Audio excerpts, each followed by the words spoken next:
उमेश पाल हत्याकांड को अंजाम देने वाला अतीक अहमद का तीसरे नंबर का बेटा असद और शूटर मोहम्मद गुलाम एनकाउंटर में मारे गए। लेकिन प्रयागराज पुलिस और यूपी एसटीएफ के लिए जिस शख्स की सबसे ज्यादा तलाश है, जिसकी चर्चा है, वो है बमबाज गुड्डू मुस्लिम। गुड्डू मुस्लिम एक ऐसा शख्स जो अतीक अहमद के बराबर ही जराइम की दुनिया में सक्रिय और खतरनाक अगर कहा जाए तो गलत नहीं होगा। हमारे साथ बात करने के लिए उत्तर प्रदेश पुलिस के पूर्व आईपीएस अधिकारी राजेश पांडे जी हैं। राजेश पांडे जी ने कई बार गुड्डू मुस्लिम से इंट्रोगेशन किया है। सर, गुड्डू मुस्लिम से आपने इंट्रोगेशन किया, कितना पुराना, क्या इसका कहाँ से आया, एकदम से बमबाजी इसने सीख ली और आज तो ये उत्तर प्रदेश की एसटीएफ को चैलेंज बन गया है। देखिए, मैंने पहले भी आपको बताया था कि इस तरह का बदमाश या इस तरह का साम्राज्य खड़ा करने वाले जो अपराधी हैं, वो एक दिन में अपराध की दुनिया में इतना ऊंचा नहीं है। आज की तारीख में देखिए, वो सबसे ज़्यादा वांटेड है, फरार है, पुलिस उसको ढूंढ रही है, एसटीएफ के निशाने पर है। वो आज का नहीं है। मैं 97 की बात बता रहा हूँ। 97-98 में जब हम लोग एसटीएफ का गठन हुआ, शिव प्रकाश शुक्ला के लिए गठन हुआ, तो उस समय ऐसे आदमी की तलाश में थे जो शिव प्रकाश के बारे में सारी चीज़ें जानता हो, बता सकता हो। सराय राशि में सत्येंद्र सिंह लंगड़ की हत्या शिव प्रकाश ने की थी AK-47 से। सिरिया फैजाबाद में, पुराने फैजाबाद, अब के अयोध्या में सराय राशि में यह हुई थी। 2 मंदिर हैं, उन मंदिरों के बीच में हुई थी। और साथ में उसके दिल्ली का एक बड़ा बदमाश सीरिया पहलवान था। बाद में उसकी हत्या हो गई थी दिल्ली में ही। शिव प्रकाश था, उसके साथ के लोग थे। खैर, उसको ढूंढा गया कि भाई, और शिव प्रकाश ने की थी। ये लोग सब सत्येंद्र सिंह के साथ थे, संतोष सिंह, सत्येंद्र सिंह, गुड्डू मुस्लिम, ये सब 2 गाड़ियों से थे। पीछे वाली गाड़ी में गुड्डू मुस्लिम था और संतोष सिंह था इसके साथ।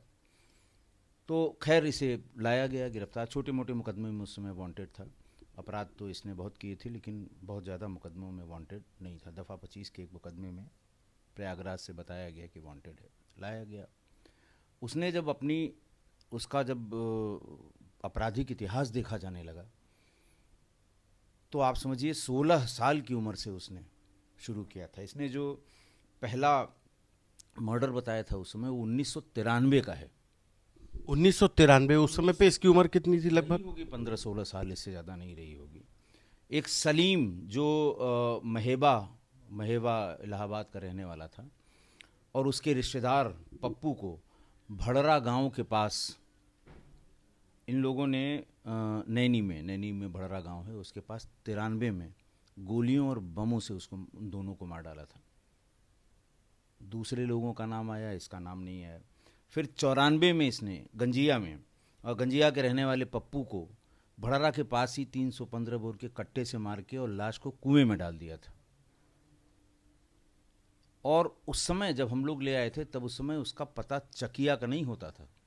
ये रहने वाला था लाला की सरैया, चौकी गड़रेन पुरवा, थाना कर्नलगंज। ये 3 भाई और 2 बहनें थीं। उस समय इसकी शादी नहीं हुई थी, और बड़ा भाई एक दर्जी की दुकान करता था, छोटा भाई जल निगम में कहीं वहीं इंजीनियरिंग कॉलेज के पास कहीं काम करता था, रहता था। ये तब भी अलग रहता था, और तब से ये लगातार जराइम की दुनिया में है। ये मूलतः रहने वाला कहाँ का? इसके पुश्तैनी के लोग यहीं के रहने वाले थे, प्रयागराज कर्नलगंज के, या कहीं और के? नहीं, देखिए, ये भी एक कन्फ्यूज़न है लोगों के दिमाग में कि ये प्रयागराज का। ये मूल रूप से सुल्तानपुर का रहने वाला है। सुल्तानपुर में जो इसका गांव है, वो है गांव इटकौली है, थाना गोसाईगंज है, जनपद सुल्तानपुर। देखिए, वो बिल्कुल फैज़ाबाद से सटा हुआ है गोसाईगंज। और आप जानते हैं कि इसी वजह से वो धनंजय सिंह और अभय सिंह के संपर्क में भी आया। दोनों के संपर्क पे रहा। कभी धनंजय ने इस्तेमाल किया, कभी अभय सिंह ने इस्तेमाल किया। दोनों लोग बाद में आगे चल के माननीय हो गए, लेकिन उस समय लखनऊ यूनिवर्सिटी में इसका इस्तेमाल इन्हीं लोगों ने किया। लखनऊ यूनिवर्सिटी में भी रहा, तो वहाँ पे इसी नाम से, गुड्डू मुस्लिम के नाम से कुख्यात हुआ, क्योंकि आप सीओ महानगर थे उस समय। और उस समय पर जो मुझे जानकारी, बमबाजी की घटनाएं बहुत हो रही थी, तो ये किस नाम से रहता था? क्या बमबाजी यही कर रहा था? बिल्कुल आपने सही फरमाया है। 95 में जब मैं यहाँ सीओ महानगर हुआ, 2-2.5 साल रहा, इलेक्शंस हुए, उस समय सबसे खराब माहौल था लखनऊ विश्वविद्यालय के छात्रावास का। रोज बमबाजी की घटनाएं होती थी और तमाम पॉलिटिकल लोग, जो इस समय बड़े पॉलिटिकल लोग हैं, वो उस आदमी से भी परिचित थे, लेकिन इसको गुड्डू मुस्लिम के नाम से नहीं जानते थे। ये चंद्रशेखर छात्रावास में रखा गया था और इसका नाम आशीष चौधरी लोग जानते थे। अच्छा, लखनऊ में आशीष चौधरी। जो लोग अभी भी ये इस कंफ्यूजन में कह रहे साहब वो लखनऊ में कब था, यूनिवर्सिटी में कब था, अब वो रिकॉल करें, ये आशीष चौधरी के नाम से। और इसके यहाँ भीड़ सिर्फ बम के लिए लगती थी, मतलब झटपट बम फैक्ट्री जिसको कहते हैं, फटाफट बम फैक्ट्री जिसे कहते हैं, जैसे आप फटाफट खबरें दिखाते हैं, वैसे ये फटाफट बम फैक्ट्री इसके पास। मसाला आया और मुट्ठी से वो नाप लेता था कि ये 50 ग्राम, ये 10 ग्राम, और ये ऐसे ऐसे करके बनाता था। और अखबार में 2 मिनट में 2 तरह के बम ये बनाता था, एक आवाज़ और धुआं करने वाले, एक जिसमें मारना है, उसमें वो जूते वाली कील मोची के यहाँ से ये लोग मांग लाते थे, कहीं ऐसा नहीं कहीं फैक्ट्री में जाते थे।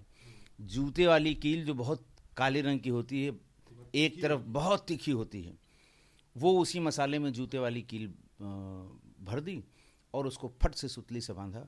मैक्सिमम 5 मिनट 4 मिनट उसको लगता था, बांधा और फेंक दिया। तो जिस तरह की डिमांड है, और सब दोस्ती यारी में, आशीष भाई आशीष भाई आशीष भाई, आशीष चौधरी के नाम से इसको जानते थे। तो ये 93 का पहला मर्डर, 94 का मर्डर, फिर उसके बाद 97 का मर्डर, फिर 93 में किसने कुमार यादव को मारा था अभय सिंह के कहने पे, जौनपुर में मारा था उसे मछली शहर पड़ाव के पास, लेकिन वो बच गया था। लेकिन ये है कि तब ये अननोन में ही रहता था। दफ़ा 25 के एक मुकदमे में कर्नलगंज पुलिस ने बंद किया था। उसके बाद फिर अच्छा, शातिर इतना कि आप अगर पकड़ लेंगे कुछ नहीं मिलेगा, जो मसाले वाला झोला है कहीं फेंक देगा। कभी कभी ये जेब में रखता है, जब बड़े ऑपरेशन में जाता है तो जो उसका बम बनाने के जो उसमें जो चीज़ें लगती हैं वो जेब में रखता है। उमेश पाल में भी ये थैले से निकाल के मार रहा था ये। मतलब आप देखिए ना उसको कि चमड़े के उस थैले में उसका इत्मीनान देखिए, उसका कॉन्फिडेंस देखिए कि किसी से कोई डर नहीं, बिल्कुल जैसे वो निर्वात में खड़ा हुआ अपने काम को इधर उधर उधर उधर फेंक के वो अंजाम सॉफ्टली निकालना और सॉफ्टली फेंकना, टारगेट में फेंकना। आपको शायद जानकारी होगी कि जो हमारा सिपाही था उमेश पाल के, वो बच गया था, फैटल इंजरी भी नहीं थी, गोली लगने के बाद भी भागा था। वो इसी के बम से मरा था, उसकी पीठ में बम पड़ा था और फिर में वो तंग गली में बम हाँ पीठ में उसके बम पड़ा था। तो और फिर उसके बाद उसके बेचारे के चिथड़े चिथड़े हो गए थे और दम तोड़ दिया था मौके पे। तो गुड्डू बमबाज ये ऐसे नहीं बना। और जब ये इसकी आदतें घर वालों ने देखी तो इसको, चूँकि सुल्तानपुर का रहने वाला था, तमाम सुल्तानपुर के लड़के लखनऊ यूनिवर्सिटी में पढ़ते थे, यहाँ भेज दिए गए थे। यहाँ भी पढ़ा नहीं वो, इन्हीं सब लोगों के साथ पढ़ने के लिए आया था कि क्या सिर्फ रहता था चंद्रशेखर हॉस्टल? ना, उन्होंने तो, घर वालों ने तो पढ़ने के लिए भेजा था, लेकिन ये कभी नहीं पढ़ा। अब इसकी मार्केट वैल्यू इतनी हो गई, इलेक्शन में, कन्वेसिंग में, सबकी कन्वेसिंग में ये साथ में रहता था। और अनिल सिंह वीरू उस समय जो बड़ा ग्रुप था, जो छात्र नेता था, उसकी अभय सिंह और धनंजय सिंह के गुट से उसका झगड़ा था। दोनों जब आमने सामने होते थे तो गुड्डू मुस्लिम की कला सामने आती थी, धड़ धड़ बम, धड़ धड़ बम।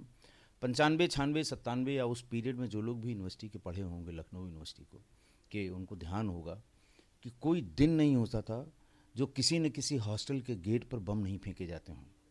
कहीं दोनों गुट आमने सामने हो जाएं तो ये अकेले, इसका गुट जिसमें ये गुड्डू मुस्लिम हुआ करता था, अकेले बमों से ये खदेड़ देता था।